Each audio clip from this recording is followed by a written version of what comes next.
jumping into the frame this time, guys.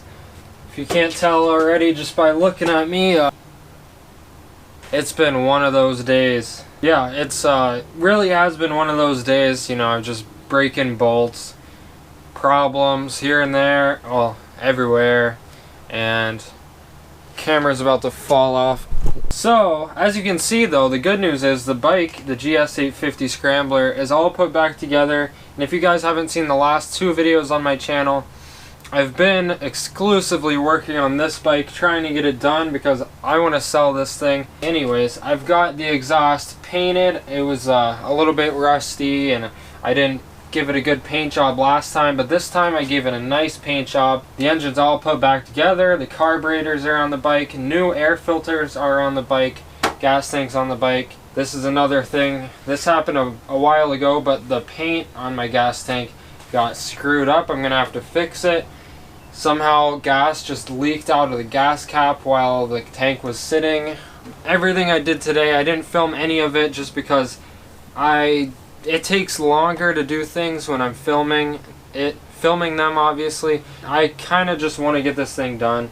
So I skipped all the boring stuff, and basically you guys are right up to the point where I'm going to start this bike up, see how it runs after I change the base cylinder gasket, the head gasket, the valve cover gasket, basically every gasket. I had to dig into this engine again, unfortunately. Everything you guys saw in the last video was pretty much correct except for one little thing. There's actually 2 top dead center marks on the ignition points module. One of the timing top dead center marks is for the inner 2 cylinders and the other one's for the outer 2 cylinders. And guess which one I timed the engine on? The wrong one. Yeah, I set the timing for the inner 2 cylinders top dead center, and that is completely wrong. The engine had no compression, it just didn't sound right at all. I was trying to start it, it would not start, it didn't even sound like it wanted to start. Obviously there was a problem. I had to loosen the cam chain, pull off the valve cover, do all that stuff, and then re-time the engine, re-time the camshafts. But I think I've got it set all right. If it starts up and if it's not pouring down rain yet, I might take it on a little test ride. The main focus of this video is to see if it leaks oil anywhere, because that's kind of why I got into all this mess anyways. Gas on, secondary valve opened, key on, choke on. Let's see if this thing will start. Alright, let's do this.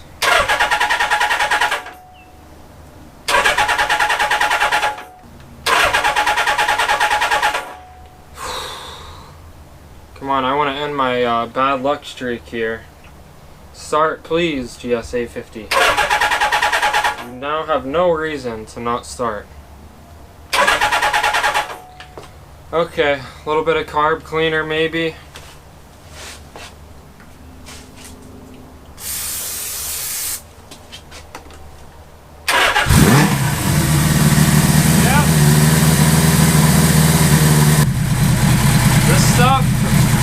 This stuff works wonders, man. Wonders.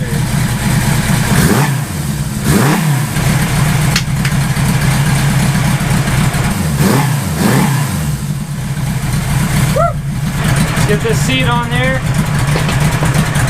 Let's go for a ride. So I forgot for a second, and then yeah, it occurred to me that yeah, it is still one of those days.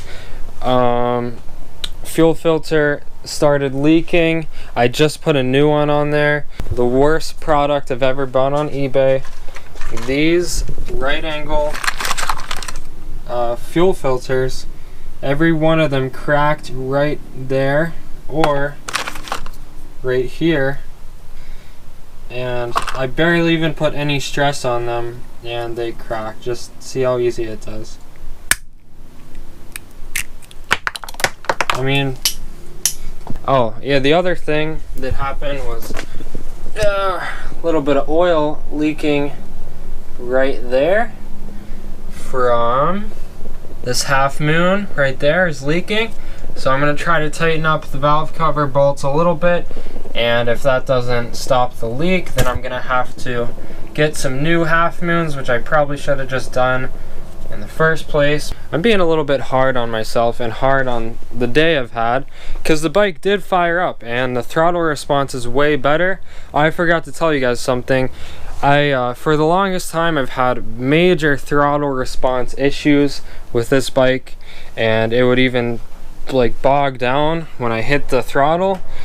Not anymore. Well, I haven't ridden it yet, but the throttle response, just revving it, feels way better, way faster, way more responsive. So I won't know until I take it on a test ride, and that's not going to be until tomorrow because the fuel filter.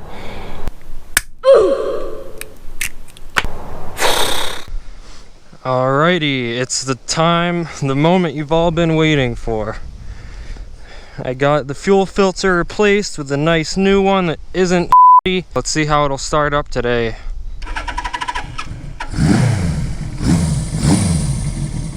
Pretty good. Let's see, will the throttle response be good? Will I break anything? Find out.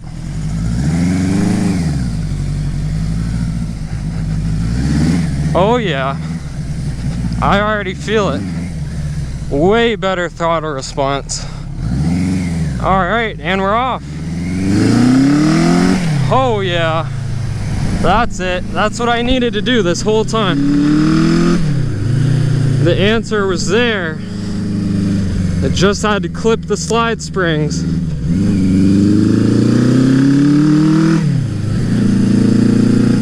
Oh yeah, it's running good in the neighborhood. What's up? The other thing that I'm interested to see is if the clutch will slip, because I changed the oil with the 10W40 synthetic motorcycle oil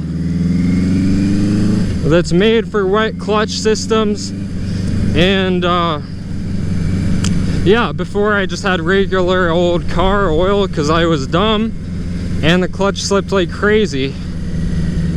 Now I've got good oil in there. Let's see how I'll be able to tell right up here if the clutch is slipping, but I want to stop real quick, make sure we don't have any major oil leaks. Well, it looks like the paint's bubbling up like crazy. I don't see any oil leaks so far.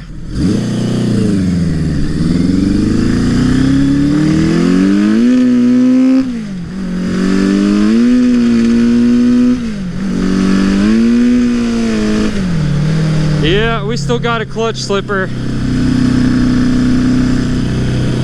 but it's running so good.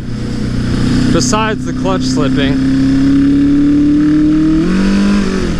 Right there, that's the slip. I think I need clutch plates.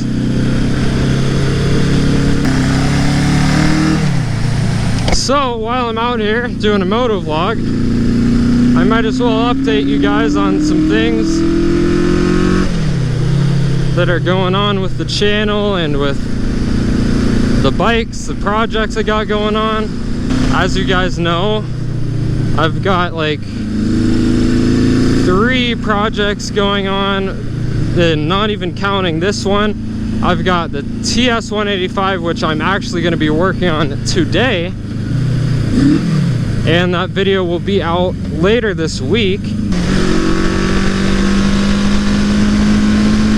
Whoa, Nelly. I haven't done a motovlog in so long, so I'm having a hard time like staying focused. But the TS185, oh, it doesn't see, there it is, ADHD, but it doesn't seem like the clutch is slipping as much now when it's warmed up. So yes, the TS185 2-stroke project. Today I'm going to be painting the frame, and yeah, there will be a video update on that later this week. But very soon I'm going to be able to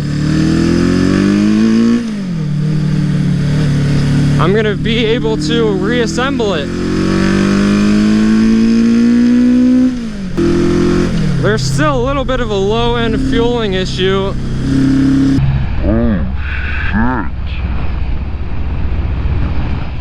car was smashed up, which I think will be fixed by adjusting the float level height.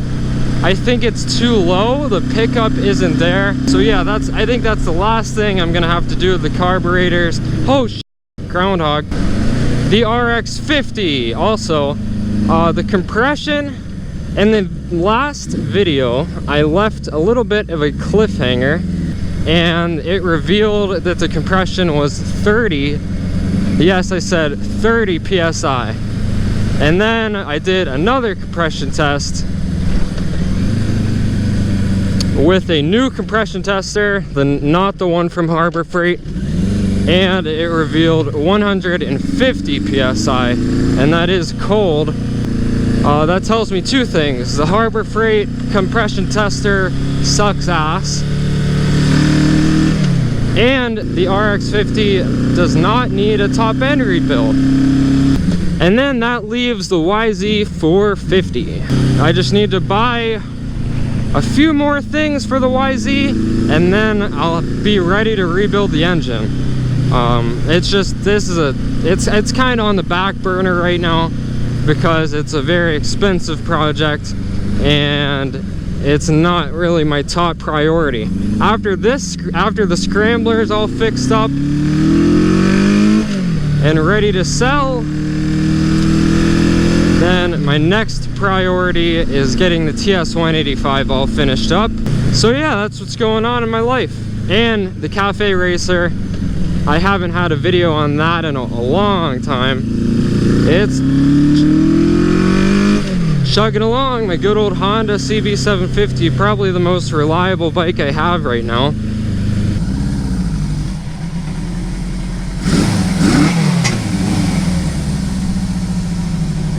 All right, we're home. She did good. Still a few things to be fixed, but all in all, she did good. Let's see. We'll have to check back later for oil leaks.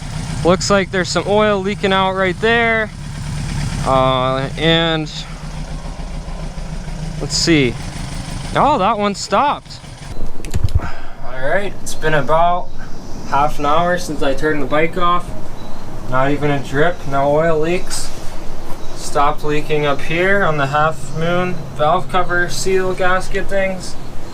And all the way around head gaskets, no leaks. No leaks. This one actually stopped leaking too. If you guys remember what this cement looked like before, I cleaned it with some gasoline.